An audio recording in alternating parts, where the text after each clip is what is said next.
half step, right? Just shaking, baby. Oh.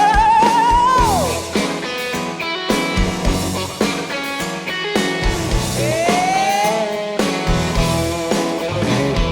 I ain't got style like a magazine. No, my shoes don't shine. I ain't got pride like a beauty queen. Can't even walk a straight line. The Royal Albert Hall is a beautiful room that has a really cool vibe, and it has a very cool sound to it. It's a very lively room. When you hit a snare drum in that room, it sounds like a cannon going off. At the same time, a room like that can be very cool for a full orchestra or a string or brass section. Past that, it does have its challenges. I want the sunshine, champagne all the time, good as he can. It is this big circular room with a dome on top. Depending on how you mix it, whether it's after the fact in the studio or if you're mixing front of house, it can get cool and vibey, or it can get really overbearing and non-coherent. It'd be really hard to articulate what anybody's doing because it's so loud and reverberant.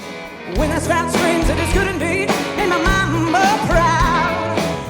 Live recordings can go a whole bunch of different ways, and as we all know, it usually depends on budget. For this show, and for most live shows today, there were 2 digital audio workstations running completely independent of each other, locked together via timecode. First and foremost in any live recording, someone should always be watching the small things, paying attention to the little details.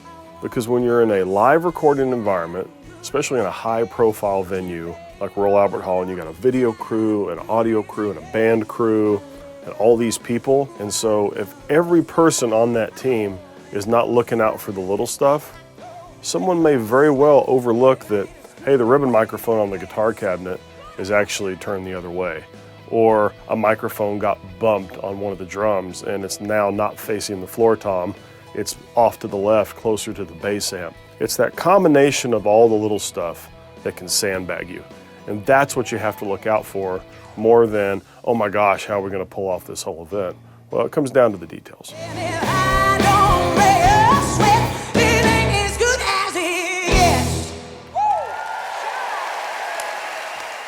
Drums in the Royal Albert Hall sound huge. They really do sound monstrous. And you pick that up everywhere.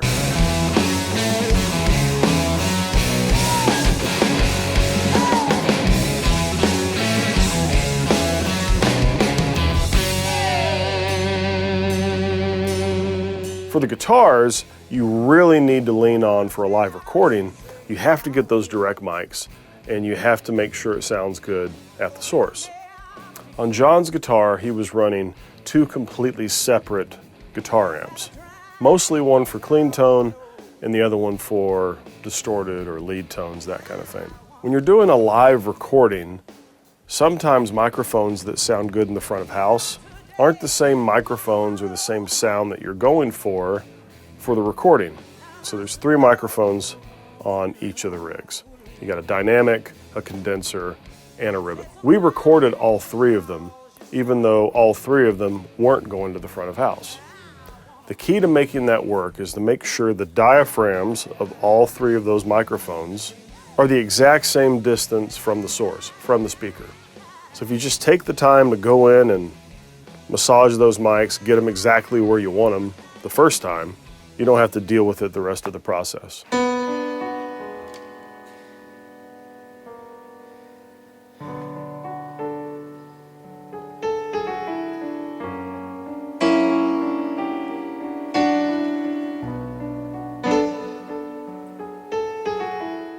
Stage pianos can be a blessing and a curse.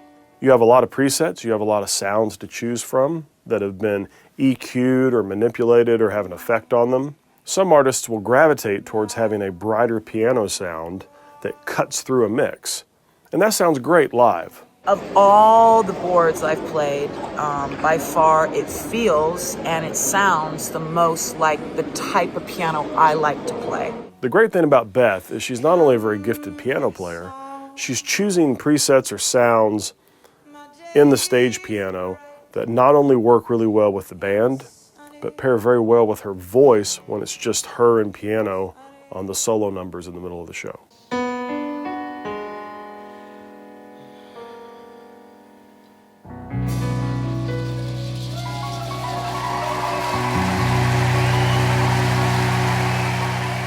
When it comes to the room mics at the Royal Albert Hall, it's not the same as traditional venues. Usually with room mics, you're avoiding the PA system. In that room, when a PA hits the room, which has a dome, it takes on this whole other sound of its own. So we used room mics at the top of the hall. We suspended a wire all the way across the top row of seating.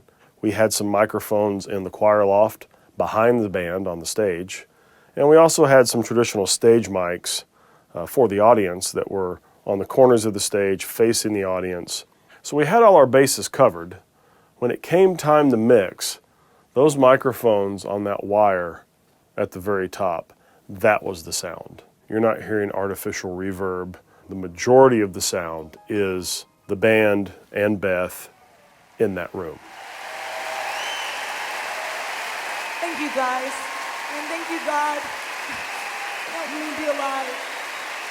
Thank you so much. All of the microphones on the stage were Shure microphones, from the drums to the bass amp, the electric guitars, and all the vocals, including Beth's.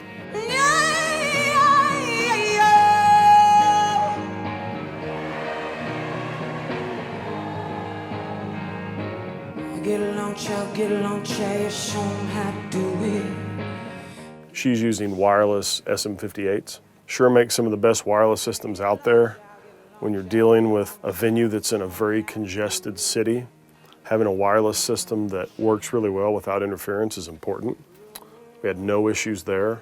The 58 works great on her voice. Ever since I've been on them, it's really helped me to not push as much, to really take better care of myself, because you can hear everything so much better. It's also really great for different frequencies. So highs, lows, mid-ranges, anything, you know it's going to be pretty clear and pretty good. Her dynamic range goes from 0 to 100. So you need something that can handle that. Something that not only picks up the delicate stuff, but can take the power. And the 58 is tried and true. Years are running by like these old roads.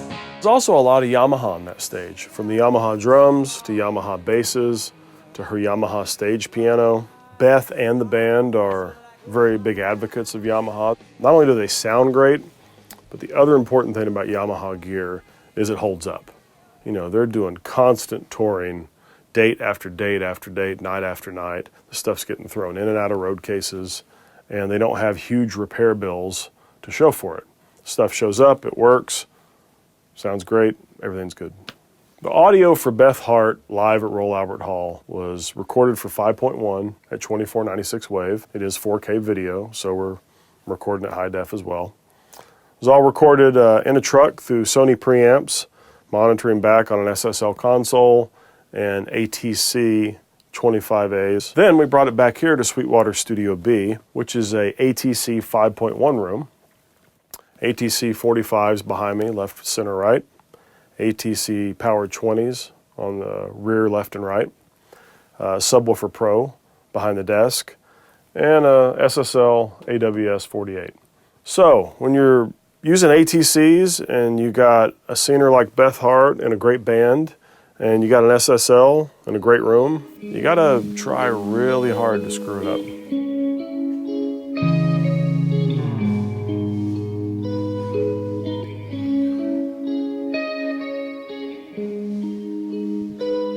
I'm under your spell.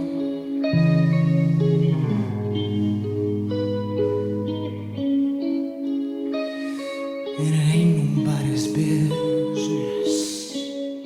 If you've never heard of Beth Hart, you need to go look her up.